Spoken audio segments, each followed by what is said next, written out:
Ben Sihanya, I will address this court on the constitutional avenues on disciplining judges vis-a-vis the criminal process, the prosecution of judges, especially sitting judges.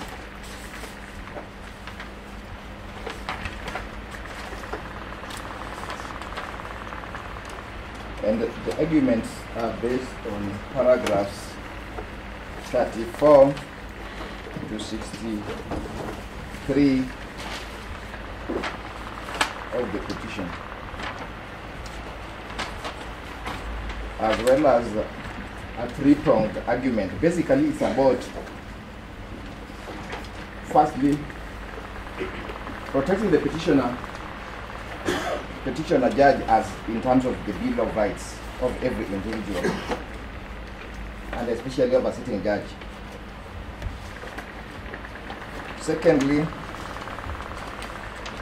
the question of the constitutional interest in protecting the office of judge. And thirdly, is securing independence of the judiciary, separation of powers, and checks and balances in whatever measures are taken vis-a-vis a judge.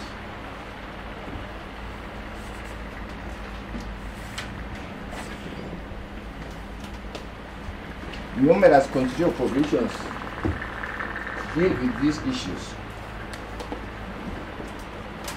including but not limited to Articles 50, 47, 168, and 172.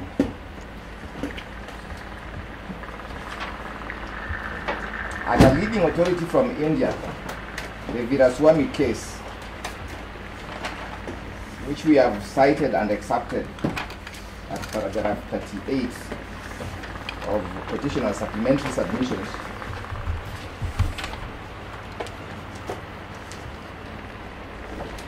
summarize the point that the judge ought to be protected from unnecessary harassment and frivolous prosecution, and that if there are any other remedies and processes which are specifically provided for in the Constitutional Statute, those ought to be followed.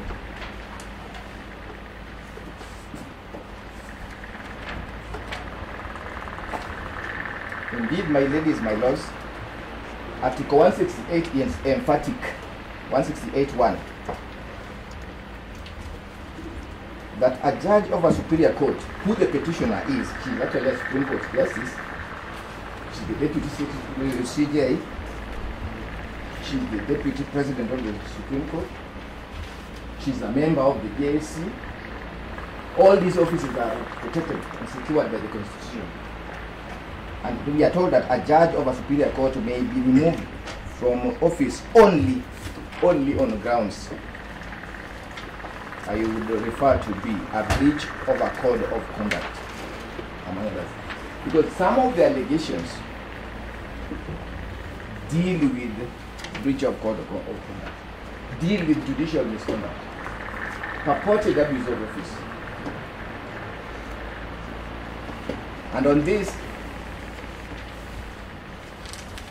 the Judicial Service Act, as well as the Judicial Service Code of Conduct, are very clear.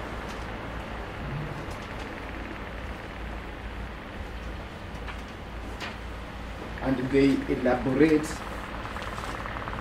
the constitutional scheme on disciplining a judge. It's a very elaborate process.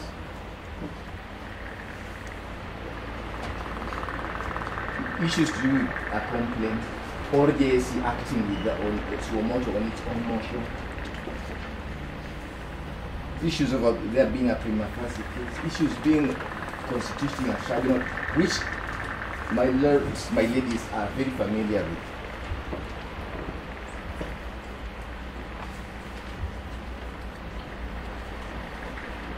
And that is the route that has historically been taken in the US, India, Nigeria, and indeed Kenya.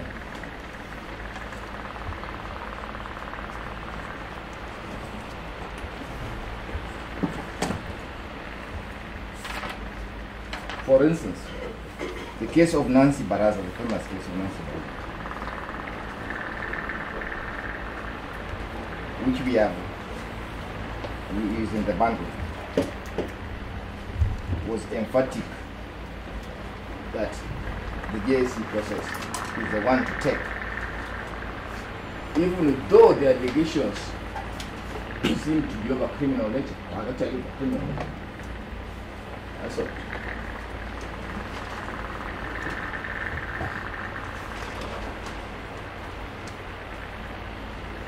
And a judge, public discourse has it that all of us, the Constitution and public discourse has it that we are all equal before the law, Article 27.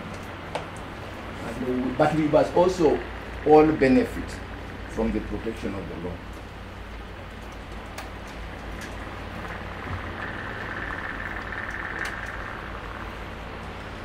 Contrary to misplaced rumors, a judge is not like any other monarch.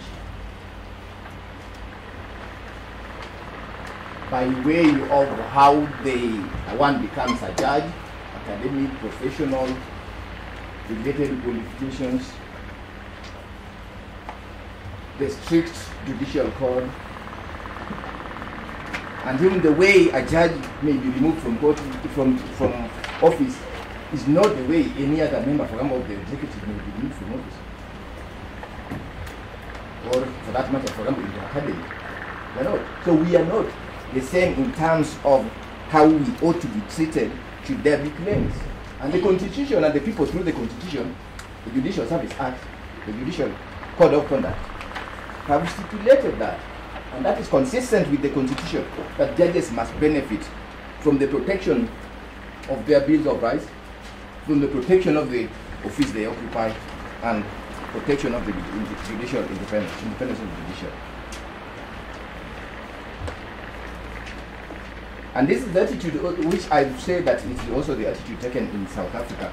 For instance, in the case of Hugo, which was interpreting Section 9 of the South African Constitution, which is in pari materia, is the same as Article 27 of the Kenya Constitution.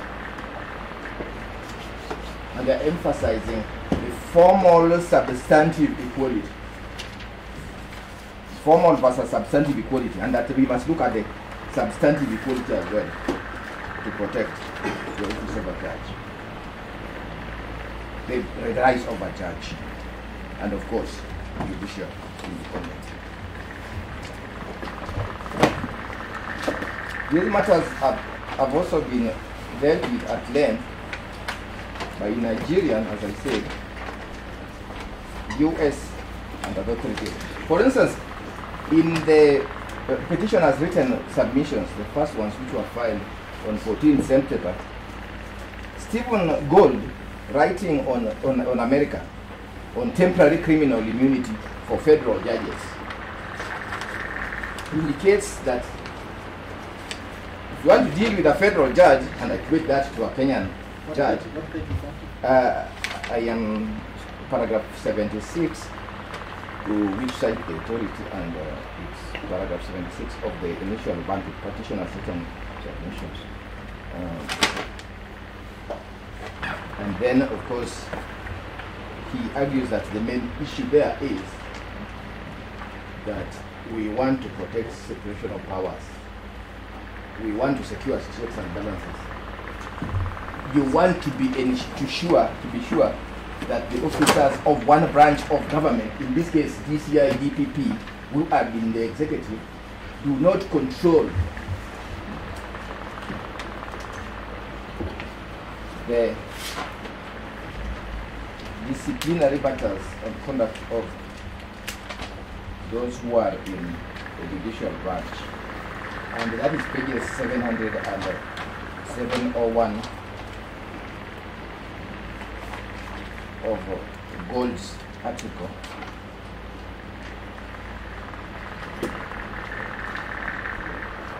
So that in America, for instance, they would rather impeach first, then you go through the trial process.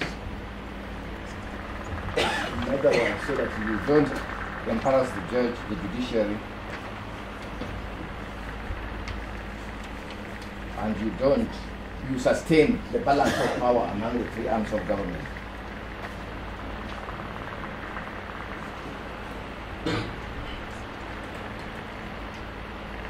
That also refers to paragraphs, actually. It's paragraph 76 in my ladies, up all the way to 79. I've summarized that to deal with the points that I just raised. In Nigeria, the case of Ngajiwa,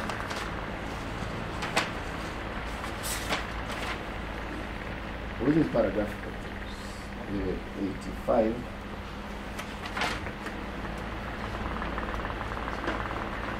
is clear, and I quote, in other words, you deal with the issue of whenever there is a breach of judicial authority or misconduct, then you deal with the JSC. The Nigerian one is called NJC. So that's the Nigerian JSC. So that's how you deal with the issue in JSC files. And then after that, if there's still any case that you want to follow, if the DCI, DPP are still trigger happy the way they always are, then they can go through the criminal justice process. And they say when this is done and accepted by the appropriate authority in compliance with the provision of the code, then the relevant law enforcement agency, you are at liberty to deal with those.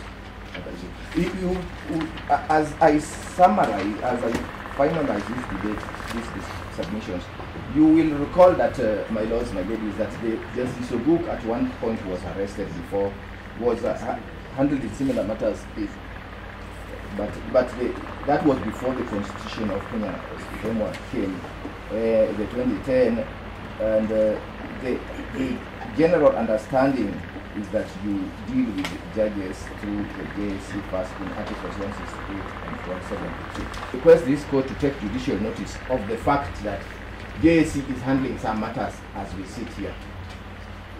In one case, for instance, there is talk of a tribunal being proposed. When those claims seem to have been of a misconduct nature, those allegations, but they have not gone through the DCI DPP route. It's about JSC dealing the matters as we speak. Of course, our understanding is also that JSC will deal with the matters in accordance with the provisions we have cited. Fair administrative action, 47, fair hearing, and fair trial issues, Article 50. As I sit down, the case has been made since this morning by my colleagues on the basis of facts, on the basis of the legal questions, regulatory procedural questions, and now on the basis of the constitutional requirements that surely this court should protect the Bill of Rights of the petitioner, the office of a judge, is a very important office,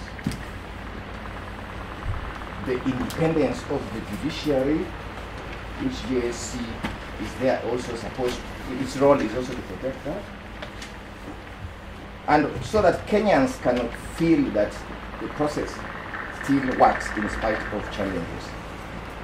May I request this court, therefore, to grant the orders and to stop this misplaced, malicious, frivolous prosecution. Matters of misconduct. Yes. Going to case. Yes. From what we see of the DPP's arguments in the DCI, they are right. What they are saying is that these were criminal matters, and therefore not an area for JSC.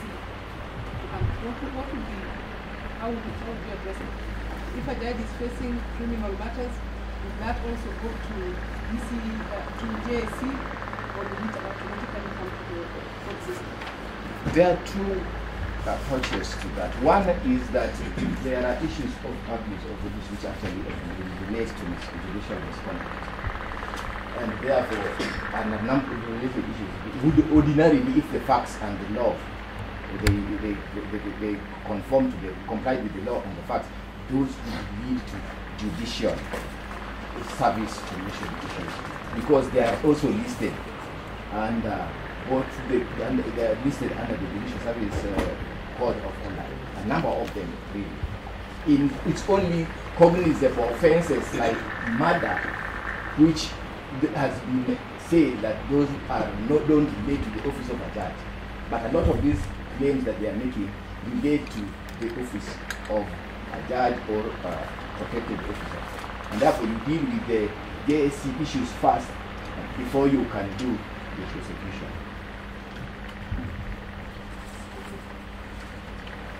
And as they say in America, with the JSC approach is like the impeachment, what Americans would call impeach first. Whatever nature of those crimes, unless it's like murder, impeach first, then you go and arraign in court. Because you don't want a process whereby one member of a major branch of the government is being subjected to the, especially the executive. Are you saying, Mr. Professor, that if, for instance, the DPP's office abuses discretion to charge a judge with the offense of murder, then it would be acceptable, nevertheless, to harm him straight to the law without going through another process? Is that your argument, just because it's recognizable? No, the weight of authority, thank you. The weight of authority on that is also that the best approach is actually the impeachment before arraignment approach. That's the best. Of course, in a few jurisdictions that they have done that, our constitution is transformative and is stronger than the other jurisdictions we have cited, and therefore the best approach would be that you impeach first, you go JSC first, and then maybe for you remove the temporary, what is normally called temporary immunity. It's not permanent immunity of a judge, it's temporary, and therefore JSC is the one that has the power to remove that immunity, temporary immunity, and then you go to the criminal justice process. Thank you.